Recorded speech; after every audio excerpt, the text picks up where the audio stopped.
Greetings, everyone, and welcome to the Yahu Ranger podcast, where we provide podcasts that will enlighten your understanding of Yahweh and His plan for mankind's salvation and eternal life. For more information, please be sure to visit yahweh.org and yahuranger.com. With parts 1 and 2 of our multi-part podcast, we covered 5 of 8 proofs for the preexistence of Yahushua the Messiah. We will now continue and address the next 3 proofs for Yahushua's preexistence. Proof number 6. Yahushua was sent by Father Yahweh out of the heavens to become a new type of fleshly man. To begin with, Yahushua described himself as the one, quote, whom the Father sanctified and sent into the world, end of quote. He tells us, and no one of mankind who has gone up into the heavens, except he who out of the heavens has come down, the Son of Man who was in the heavens. John 3, verse 13. Not that anyone of human flesh has seen the Father, except he who is from the deity. He has seen the Father. John 6, verse 46. There is no scriptural statement whatsoever that Yahushua, while he was a flesh and blood man living on the earth, ever visited Father Yahweh, who resides in the third heavens. Indeed, as a flesh and blood human, he would be incapable of such a feat. Only angels, who are Ruach beings, as opposed to humans, can presently behold Father Yahweh's face. The comment that Yahushua is from the Father, who is the unapproachable eloah, and has personally seen him, points to the fact that Yahushua preexisted as Yahu Yahweh and saw Father Yahweh, while Yahu was a member of the eloahi of the eloahim, that is, as a royal archangel in the third heavens. It was only after Yahushua was resurrected from the dead and quickened that he ascended again to see Father Yahweh and take his place at the Father's right-hand side. That Yahushua came out of the third heavens is also testified to by Saul. He writes, so also it has been written, the first man, Adam, was made into a living nephesh, the last Adam into a quickening ruach. But the ruach type man was not first, but the nephesh type man, then the ruach type man. The first man was out of the earth, made of dust. The second man, the sovereign, out of the heavens. Such as he made of dust, such also are those made of dust, and such as the heavenly, such also the heavenly. 1 Corinthians 15, verses 45 through 49. This passage shows that Yahushua came out of the third heavens in order to become a fleshly man with incorruptible flesh. Yahu Yahweh's eloah or ruach angel form was altered and transformed to that of a fleshly human. Saul writes, for let this mind be in you, which is also in the Messiah, Yahushua, who, in the form of Theou, or deity, subsisting, esteemed it not a thing to be grasped, to be like Theo, or deity, equaling Father Yahweh, but emptied himself a bondman's form, having taken, in the likeness of men having become, and in figure having been found as a man, he humbled himself, having become obedient unto death, even death of the torture stake. Philippians 2, verses 5 through 6.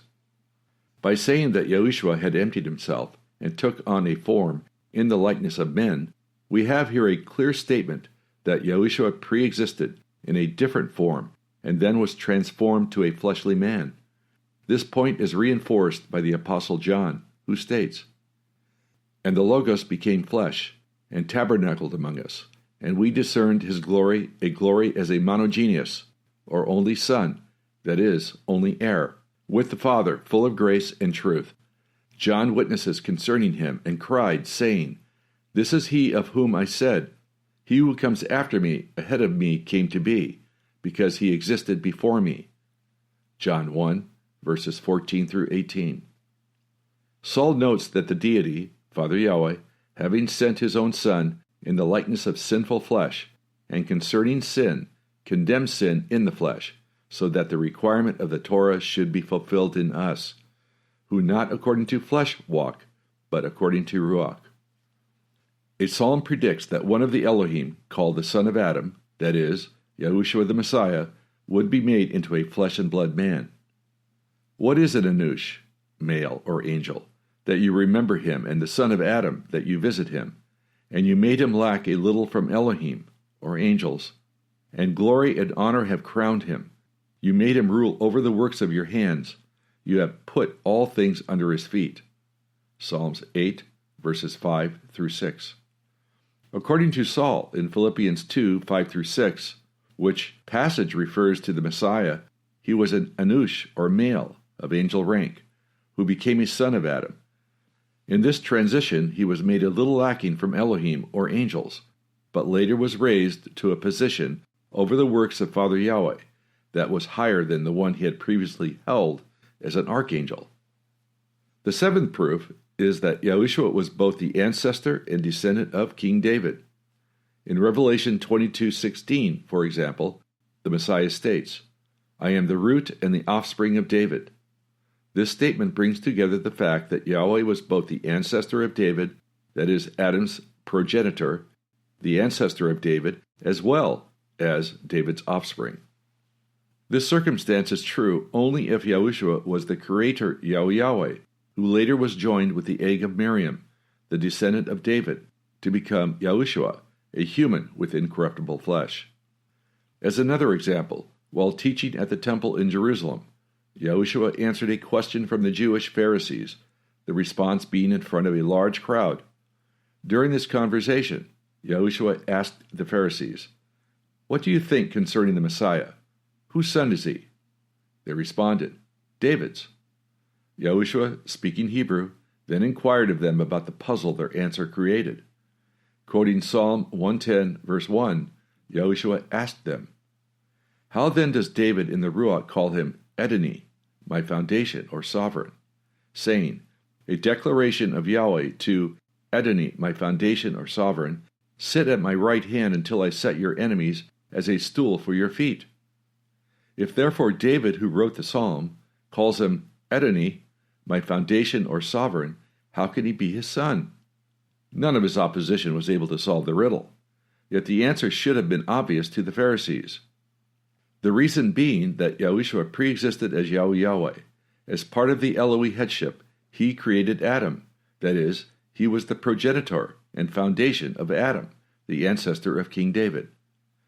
Subsequently, as Yahushua the Messiah, Yahu Yahweh also became the descendant of King David. Our eighth and final proof for the preexistence of the Messiah is that Yahushua died in order to pass on an inheritance left in a covenant will that he made with Abraham. Saul wrote to the Galatians of this inheritance by writing, "To Abraham, through promise, the deity granted it, the inheritance." See Galatians 3, verse 18. Yet, as the book of Hebrews points out, for this inheritance to be of any value, the one making the covenant will must first die. And for this reason he, Yahushua, is the mediator of a new covenant, so that death having taken place for redemption of the transgressions of the first covenant, that is, the old covenant or Torah of Moses, the promise of the eternal inheritance they who had been called would receive. For where there is a diatheke, or covenant will, it is necessary for the death of the testator to come about. Hebrews 9, verses 15 through 18. It is important to point out that the angels who do not sin can remain in the third heavens and do not suffer death. Yet the angel Yahweh who left Abraham the covenant will had to die, otherwise the promised inheritance is of no value. Neither could Yahushua sin, otherwise he would have been eliminated from receiving the eternal inheritance. By Yahu Yahweh becoming the man Yahushua, he became mortal, and by dying without sinning, he could pass on this eternal inheritance. Here is where there arises an amazing circumstance that is the key to understanding the mechanism that enables mankind to attain salvation and eternal life. This circumstance is that upon resurrection from the dead, as the single seed and descendant of Abraham, Yahushua the Messiah could receive the inheritance back to himself. Remember, it was Yahu Yahweh who made a covenant will with Abraham, promising to pass on the contents of the will, or inheritance, to Abraham's single seed. This single seed was Yahu Yahweh, who later became the earthly man, Yahushua the Messiah. Then, with ownership of this inheritance, Yahushua is now capable of sharing the eternal inheritance by gift with those whom he deems worthy. The very fact that Yahushua died in order to pass on an inheritance left by Yahweh eloahi in the covenants of promise to Abraham proves that Yahushua preexisted as one of the eloahi carrying the name Yahweh, more specifically, Yahu Yahweh. As we have pointed out, it was Yahushua the Messiah who personally knew Abraham and left the promise of an inheritance to Abraham and to his single seed. If Yahushua was not the angel of the covenant, as he is called in Malachi 3, verse 1, that is, one of the eloahi named Yahweh, who promised the inheritance to Abraham, that his death was meaningless. For if the Yahweh who gave the Abrahamic covenant did not die, then no one can ever receive any of the eternal inheritance. The plan only works if Yahushua the Messiah preexisted as Yahu Yahweh, being the angel Yahweh, a member of the eloahi headship, who gave the promises of eternity in a covenant will to the single seed of Abraham. Subsequently, Yahu Yahweh became Abraham's single seed, Yahushua the Messiah, and died as the human testator of the covenant will in order to bring the covenant will into force. Then, after being resurrected back to life by Father Yahweh as the sinless single seed of Abraham, being the heir of all things, he received these eternal promises back to himself, now himself being eternal and the first person to whom Father Yahweh gave life within himself. In the future, Yahushua will resurrect the elect and all mankind back to life with incorruptible bodies in two great resurrections from the dead. At the end of the millennial judgment day, when Father Yahweh arrives on the earth, he will judge all mankind by separating the wicked from the justified. The wicked will perish for eternity in the Gehenna fire, while the justified shall pass through and be baptized by that fire, attaining perfection as immortal Ruach-light beings. At that time, by adoption, the justified will become the children of Father Yahweh, who by substance is perfect light and is the Father of lights. In conclusion, the documents that form the writings of the New Testament clearly delineate that Yahushua the Messiah pre-existed as a deity, or divine being, the Son of the Supreme Deity, Father Yahweh. Furthermore, these texts define Yahushua as Yahu Yahweh, one of the archangels known as the angel Yahweh, thereby making him part of Yahweh, eloahi of the eloahim. It was this deity angel, the son of the Father deity, who, as part of the eloahi, left a covenant will, granting the promises of the eternal inheritance to the single seed of Abraham. Furthermore, this particular Yahweh, the son of the deity, took on human flesh and died as a son of Adam to both pass on the eternal inheritance and receive it again to himself. He was the only human heir to qualify to obtain the eternal inheritance because he never sinned. This concludes the third and final podcast of our three-part series titled Preexistence of the Messiah. Hopefully these podcasts have enlightened the listener to better understand the issue of Yahushua the Messiah's preexistence before becoming an earthly man. Also, for a discussion concerning Yahweh Elohim, please refer to the three-part article Yahweh or Yahwehs at YahwehRanger.com. May Yahweh be with you on your journey to discovering Yahweh's truth.